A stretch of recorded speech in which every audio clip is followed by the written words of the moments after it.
First ever factory outlet Mukunda jewelleries, KPHP, Somajiguda, Kothapet, Khammam. నమస్తే రమగారు. నమస్తే జయ. రమగారు, పంచారామాల గురించి మాట్లాడుకుందాం అనుకున్నాం. ఈరోజు మొదటగా ఏ ఆరామం గురించి చెప్తున్నారు? ద్రాక్షారామం గురించి చెప్పుకుందాం జయ. ఈ ద్రాక్షారామం తూర్పుగోదావరి జిల్లాలో ఉంది. విశాలమైన ప్రాంగణం, ఎంత పెద్దదో దాని పురాతత్వం కనపడుతూ ఉంటుందన్నమాట. ఆ పాతకాలపు ఇది. అయితే ఈ ద్రాక్షారామంలో ఒక ప్రధానమైన విశేషం, అయ్యవారితో పాటు ఇక్కడ అమ్మవారు కూడా విశేషమైన బంగారు తల్లి ఉంది. అష్టాదశ శక్తిపీఠాలలో ఒకటైన మాణిక్యాంబ అమ్మవారు ఈ దేవాలయంలో ఉన్నారు. వీళ్ళిద్దరూ ఒక్కచోటే వెలిసి ఉన్నారు. అయితే దీన్ని దక్షయజ్ఞ వాటికగా చెప్తారు. దక్షయజ్ఞం ఇక్కడే జరిగిందట, అందుకే ద్రాక్షారామం అని పేరు వచ్చిందంటారు. దక్షయజ్ఞ వాటిక అంటే ఎక్కడైతే సతీదేవి భగ్నమైందో ఆ శరీరంలో ముక్కలు పడ్డాయి కదా, ఒక ముక్క అక్కడ ఉంది. అవయవమే మాణిక్యాంబ అమ్మవారిగా రూపొందుకుంది. 2 అంతస్తుల్లో ఉంటుంది ఈ శివలింగం. ఎంత పెద్దదో, మహాపెద్ద శివలింగం. అయితే శివలింగం పై భాగంలో చారలు నల్లటివి కనపడతాయట. ఈ చారలు ఏమంటారంటే, మొదట ఈయన మన అర్జునుడు శివుడు యుద్ధం చేశారు కిరాతార్జునేయంలో, అప్పుడు కట్టుకున్న పులితోలు తాలూకు చారలు అని చెప్తారట. నల్లని చారలు కనపడతాయి. తెల్లవారుజామునే సూర్యకిరణాలు పడతాయట. 4 గోపురాలు ఉన్నాయి దేవాలయానికి, కానీ ఎంతో పాతబడినట్టు కనపడుతుంది జయ. బాగా మెయింటెనెన్స్ లేదేమో అలా అనిపించింది నాకైతే. నేను 2-3 సార్లు వెళ్ళా. ఎంతో బాగా మెయింటైన్ చేయాలి. మీకు అట్లా అనిపించింది? ఇంకా బాగా మెయింటెనెన్స్ చేయటం లేదు అలా అనిపించింది. గవర్నమెంట్ శ్రద్ధ తీసుకుంటే కనుక పంచారామ యాత్ర ఎంత విశేషంగా చేయొచ్చో వీటిని ఇంకా కొంచెం బాగా ఇంకా గుడ్ మెయింటెనెన్స్ లో ఉంచాలి. మనం అదృష్టవంతులం కదా రమ్మగారు, మన తెలుగు రాష్ట్రంలో ఉంది కాబట్టి. దేవాలయాలు కట్టే బదులు ఇంత పురాతనమైనవి 8-9 శతాబ్దాల మధ్యలో కట్టబడింది ఇది. ఏనాటిది? నిజంగా రమ్మగారు, మీరు అన్న మాటతో జాగ్రత్త తీసుకోవాలి. నేను కూడా ఏకీభవిస్తాను. ఎందుకంటే జాగ్రత్తగా పురాతన ఆలయాలను చూసినప్పుడు అబ్బా ఇంకొంచెం చూస్తే శ్రద్ధ వహిస్తే బాగుంటుందేమో అనిపిస్తూ ఉంటుంది. నిజమండి, పరమాద్భుతమైన శిల్పకళ. 4 గోపురాలు 4 పక్కల. ఈ 4 గోపురాలని ఒక్కొక్క గోపురాన్ని ఒక్కొక్క అమ్మవారు ఒక శక్తి రక్షిస్తుందని చెప్తారట. ఇక్కడ నిత్యాన్నదానం జరుగుతుంది. అన్ని శిల్పాలే పురాతనమైన శిల్పాలు, ఎప్పటివో. 8-9 శతాబ్దాల మధ్యలో ఈ ప్రాంతాన్ని పాలించిన చాళుక్య భీముడు ఆయనే ఈ దేవాలయాన్ని నిర్మించాడు. ఇది తొలి కాలం అంటే ముందు ప్రతిష్ఠ జరిగింది. ఎప్పుడు జరిగింది? ఎప్పుడో కృతయుగంలో జరిగినట్టు కథ. తర్వాత కాలంలో రాజులు మారి ఇవి మారి యుగాలు మారి అలా అలా కంటిన్యూ అవుతూ ఉన్నా కూడా శివలింగం తాలూకు ప్రతిష్ట ప్రఖ్యాతి మహత్యము మారల. దేవాలయాలు టోపోగ్రఫీలు మారుతూ వచ్చాయి, కట్టుబడులు అవి మారుతూ వచ్చాయి.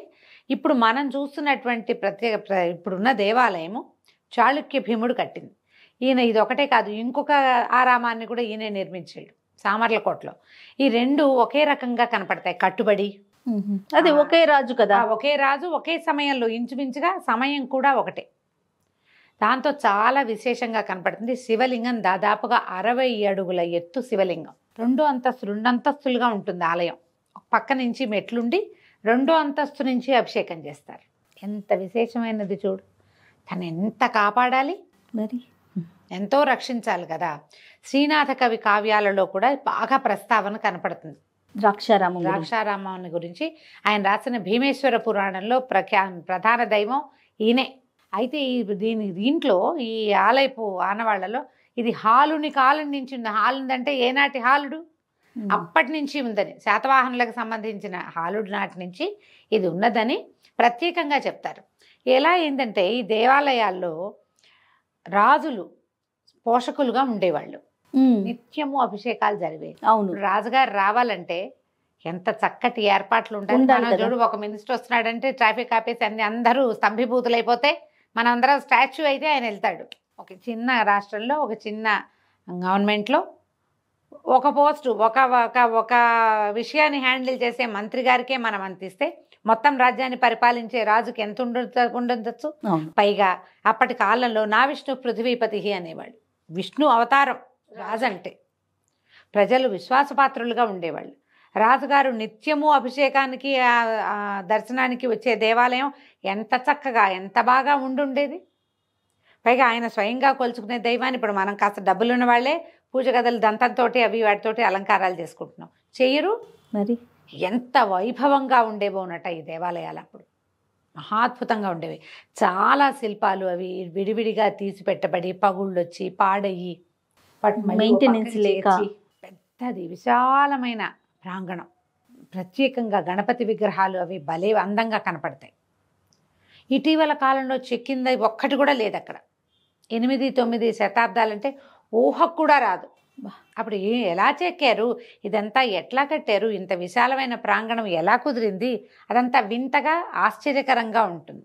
ఈ దేవాలయాల్లో దర్శనము మనకెంత భక్తిని తర్వాత మహాత్మ్యాన్ని కలిగి ఉంటుందో, మన భక్తిని తోటి వెళ్తాం అక్కడ. అవును, దాని ఆ దర్శనం వల్ల మనకి ఏదో ఒక లాభం కూడా ఖచ్చితంగా మనగొడుతుంది.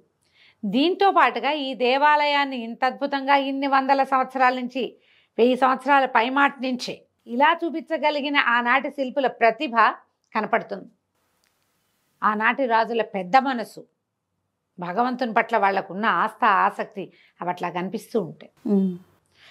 తూర్పుగోదావరి జిల్లాకి కనుక వెళ్తే తప్పకుండా దర్శనీయ క్షేత్రాల్లో ద్రాక్షారామాన్ని పెట్టుకోండి. స్థల పురాణం ఏం చెప్తుంది రమ్మగారు? స్థల పురాణం మనకి స్కందుడు అంటే కుమారస్వామి తారకాసుర సంహారం చేసినప్పుడు అతని మెడలో ఉన్నటువంటి కంఠంలో ఉన్నటువంటి అమృతలింగం, పరమేశ్వరిని ఆత్మలింగంగా చెప్పబడే అమృతలింగం భగ్నమై అందులోంచి ఒక ముక్క ఇక్కడ పడింది. ఆ ముక్క ఇక్కడ పడి, ఇది చిన్న ముక్క పడి అది అట్లా పెద్దది పెరిగిపోతుంటే దాన్ని ఆపటానికి సాంగంగా దేవతలే ఈ ఆలయాన్ని ఇక్కడ ప్రతిష్ఠ చేశారు. మనకి బోర్డు రాసి పెడతారు క్లియర్గా, ఇది ఎన్నో శతాబ్దంలో కట్టబడింది అన్న బోర్డు కూడా. నేను అవి ఫోటోలు కూడా తీసి పెట్టుకున్నాను ఎప్పుడు సంగతో. ఒక బోర్డు రాస్తారు కదా, అవునవును, ఏమంటారు, టెంపుల్ హిస్టరీ. ఆ టెంపుల్ హిస్టరీ చదవండి, తెలుసుకోండి. ఇంత దేవాలయం కట్టడానికి ఆనాటి వాళ్ళు అసలు ఏమేమి మెషినరీయా, ట్రాన్స్పోర్టేషనా, ఏమీ లేవు. అవును, అదంతా వీళ్ళు ఎట్లా కట్టారు, ఎట్లా చేశారు అని మనకు ఆశ్చర్యంగానే ఉంటుంది. ఎంత చక్కగా ఉంటుందో. కొద్దిగా పాతగా మాత్రం డెఫినెట్గా ఉంది.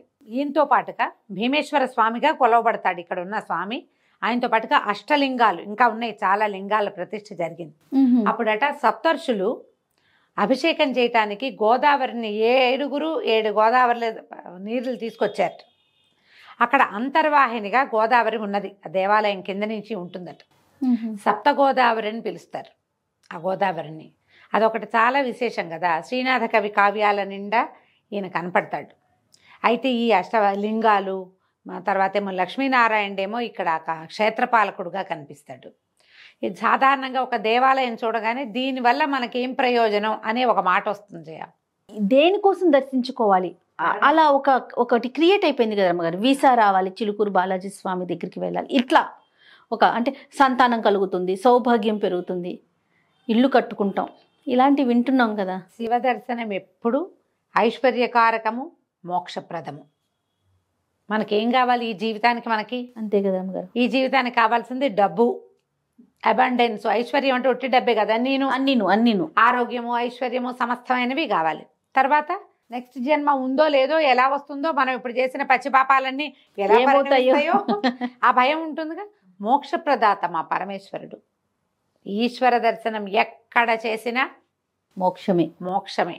ముందు మన ఊళ్ళో, మన వీధిలో, మన రోడ్డు మీద ఉన్నటువంటి శివలింగ దర్శనం చేయండి, శివాలయ దర్శనం చేయండి. మన సమీపంలో ఉన్న శివాలయంలో జీవితంలో ఒక్కసారైనా ఒక్క దీపారాధన చేయండి. ఆ తర్వాత పంచారామాలు చూడొచ్చు, 12 జ్యోతిర్లింగాలు చూడొచ్చు. అయితే ఈ మన భీమేశ్వరంలో ద్రాక్షారామంలో విశేషం ఏంటంటే శక్తిపీఠాలలో ఒకరైనటువంటి అమ్మవారు కూడా ఇక్కడే ఉండటం వల్ల శివశక్తుల సమ్మేళనంగా ప్రత్యేకమైన దేవాలయంగా కనపడుతుంది. ఎప్పుడు అవకాశం కుదిరితే అప్పుడు ద్రాక్షారామ దర్శనం చేసుకోవచ్చు. తప్పకుండా రమ్మగారు. నమస్తే. నమస్తే జయ.